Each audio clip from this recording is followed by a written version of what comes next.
This is the skill demonstration of soccer juggling.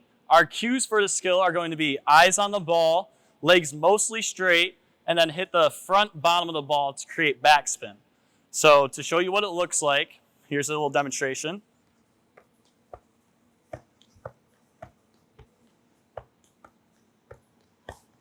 A teaching tip for the skill of juggling is to do small, soft touches to maintain and control the ball and to just consistently be hitting it over and over. One common mistake with the skill of juggling is that the student might not keep the ball close enough to their body, which can prevent them from controlling it because they just have to run all over. So I'll show you one more time. The cues again are eyes on the ball, legs mostly straight, and hit the front bottom of the ball.